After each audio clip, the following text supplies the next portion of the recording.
ကြကြံလို့ဓာတ်ရဲ့လုပ်နေတဲ့သူတွေထဲမှာအသီးစားရင်ကျန်းမာတယ်ဆိုပြီးနေ့တိုင်းအသီးတွေအများကြီးစားနေတယ်ဆိုရင်ဒီဗီဒီယိုကိုမဖိတ်မနေကြည့်ပါ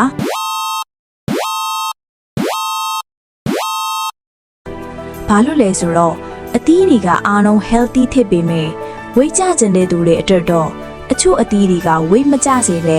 ဝိကိုပိုးတောင်တက်စေနိုင်ပါတယ်ဒီ channel ကတော့ healthy knowledge and lifestyle sharing လုပ်ပေးနေတဲ့ channel ဖြစ်ပါတယ်ဒီနေ့ဗီဒီယိုမှာဝိကြချင်တဲ့သူတွေမစားသင့်တဲ့အသီး5မျိုးအကြောင်းကိုပြောပြပေးသွားပါမယ်ဘာကြောင့်မစားသင့်တာလဲဘယ်လိုစားသင့်လဲဆိုတာကိုအပြည့်အစုံရှင်းပြပေးပါမယ်အဆုံးထိကြည့်ဒီမှာ diet လုပ်တဲ့နည်းကိုမှန်အောင်ပြင်နိုင်ပါလိမ့်မယ်ရှင်ပထမဆုံးမစားသင့်တဲ့အသီးကတော့ငပျော်သီးပါငပျော်သီးမှာ potassium energy တွေရှိတာကြောင့် healthy ဖြစ်တယ်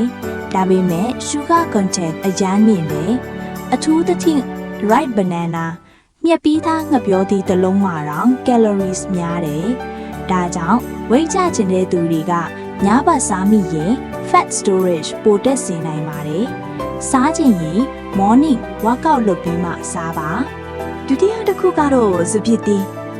စပစ်သီးက small size ဖြစ်လို့လူတွေကများများစားမိလို့ရှိကြတယ်ဒါပေမဲ့ sugar အလွန်များတာကြောင့် handful တစ်ခုလောက်စားတာနဲ့ sugar intake မြင့်သွားတယ်အဲ့ဒါကြောင့် insulin spike ဖြစ်ပြီး fat burn မဖြစ်တော့ပါဘူး diet လုပ်တဲ့အချိန် grapes ကို avoid လုပ်တာကပိုကောင်းပါတယ်တတိယကတော့လူတိုင်းကြိုက်တဲ့သီးရသီးက vitamin A fiber ရှိပေမဲ့ natural sugar အများများပါတယ် sweet fruit list ထဲမှာ top level ပါအထူးသဖြင့်သီးရသီးနဲ့ juice smoothie တကြိုင်ထပ်ထည့်ပြီးစားတာဆိုရင် weight တက်ဖို့အရန်လွယ်ပါတယ်စားချင်ရင် portion control လုပ်ပါနည်းနည်းပဲစားပါနောက်တစ်ခုကတော့နာနတ်တီ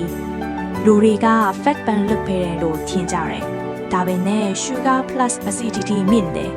များစားရင် blood sugar တက်စေပြီး fat loss ကို slow down လုပ်ပါတယ်